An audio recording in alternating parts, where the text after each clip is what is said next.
कैसे जीतेगा गुजरात કાર્યક્રમમાં આપ સૌનું સ્વાગત છે।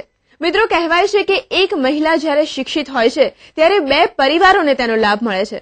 તો આજે બાળકોના અને મહિલાઓના શિક્ષણના વિષય ઉપર ચર્ચા કરીશું અને આજના આ વિષય ઉપર ચર્ચા કરવા માટે આપણી સાથે ઉપસ્થિત છે ગુજરાતના શિક્ષણ મંત્રી આનંદીબેન પટેલ। આનંદીબેન, સ્વાગત છે આપનું અમારા કાર્યક્રમમાં।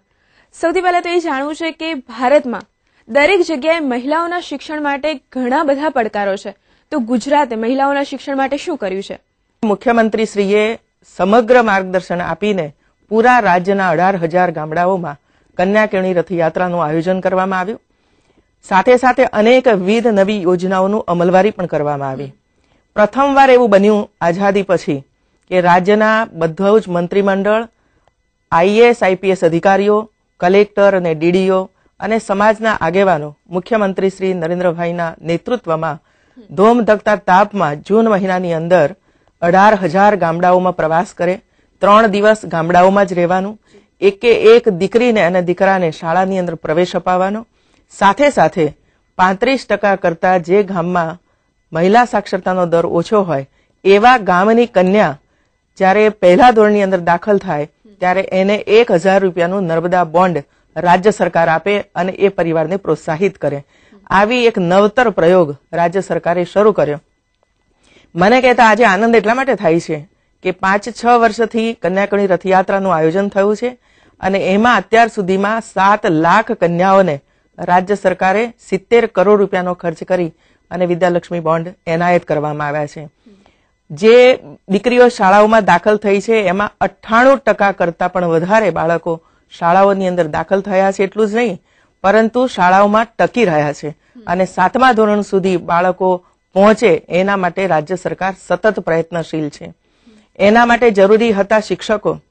કલ્પના કરો આપ બધા કે 97 પહેલા 20,000 કરતા પણ વધારે શિક્ષકોની ખાલી જગ્યાઓ હોવા છતાં પણ જે તે વખતની કોંગ્રેસની સરકારોએ એમને શિક્ષકો નહીં આપ્યા। પરિણામ એ આવ્યું કે એક વર્ગ નહીં પરંતુ 4 વર્ગોને એક શિક્ષક ભણાવતો હતો।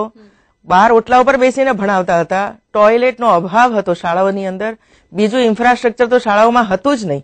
એવી સ્થિતિની અંદર જ્યારે પ્રાથમિક શિક્ષણ ચાલતું હોય અને બાળક પાસે આપણે સારી અપેક્ષા કરીએ એ શક્ય નથી અને એટલા માટે રાજ્ય સરકારે વિશેષ મહેનત કરીને વિશેષ ફંડ ફાળવીને 2000ની સાલમાં શિક્ષણ વિભાગનું બજેટ 3,000 કરોડ રૂપિયાનું હતું।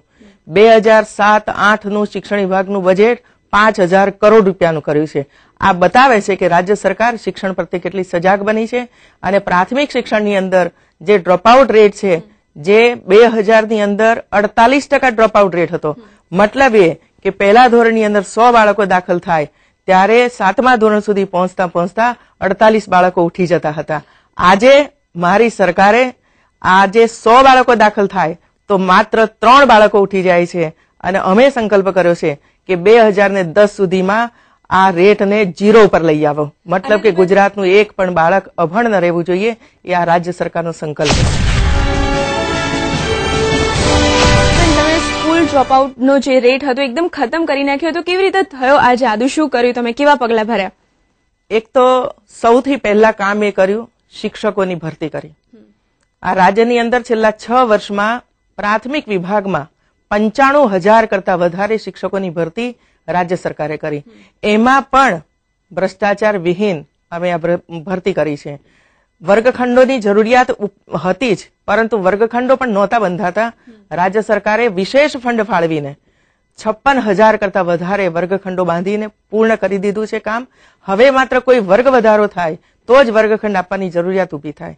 5મા, 6ઠા અને 7મા ધોરણની અંદર હજારો દીકરીઓ અભ્યાસ કરતી હોય પણ શાળાની અંદર ટોયલેટ ન હોય, આ તો હું કલ્પના નથી કરી શકતી બેન, કારણ કે મેં છેલ્લા 30 વર્ષથી શિક્ષણ ક્ષેત્રની અંદર કામ કરેલું છે અને એટલા માટે શિક્ષણમાં કેવી વ્યવસ્થાઓ હોવી જોઈએ એનો અંદાજ ભૂતકાળના શિક્ષણ મંત્રીઓને હતો જ નહીં।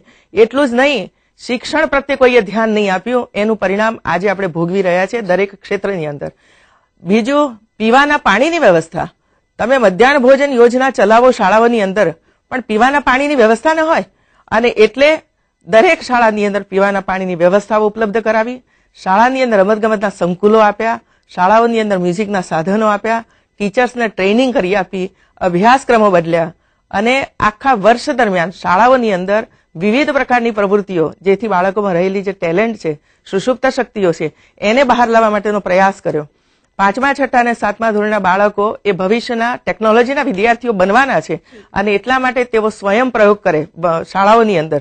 એના માટે સાધનો આપવાની જરૂરિયાત હોય, પણ મને આનંદ છે કે મેં આ બધું કામ શરૂ કર્યું છે અને એટલા માટે પ્રયોગશાળાઓ પણ શરૂ થઈ છે, લાઇબ્રેરીઓ શરૂ કરવામાં આવી છે અને 2 વર્ષથી શાળાઓની અંદર કોમ્પ્યુટર પણ અમે આપી રહ્યા છે પ્રાથમિક શાળાઓની અંદર, જેથી શહેરના બાળકો અને ગામડાઓના વચ્ચે કોઈ ભેદ ન રહે એ પ્રકારનું આયોજન રાજ્ય સરકારે અમલમાં મૂક્યું છે અને ખૂબ સુપેરે આ કામ અમે કરી રહ્યા છીએ. બિલકુલ આનંદીબેન, આના વિશે ઘણી બધી ચર્ચા કરવી છે અને સાથે સાથે એ પણ જાણવું છે કે હાલમાં જ કેન્દ્રીય મંત્રી જે અર્જુનસિંહ છે એમને કહ્યું છે કે સર્વ શિક્ષા અભિયાનની બાબતે ગુજરાત પાછળ છે, તો આ બાબત માટે તમે શું કહેવા માંગો છો? પરંતુ અત્યારે એક વિરામનો સમય થઈ ગયો છે અને દર્શક મિત્રો, આ ચર્ચા આમ જ ચાલુ રાખીશું. આજના આ વિષય ઉપર હજી પણ ઘણી બધી માહિતી મેળવીશું, પરંતુ અત્યારે કેસે જીતેગા ગુજરાત કાર્યક્રમમાં સમય થઈ ગયો છે વિરામ લેવાનો. મળીએ વિરામ બાદ.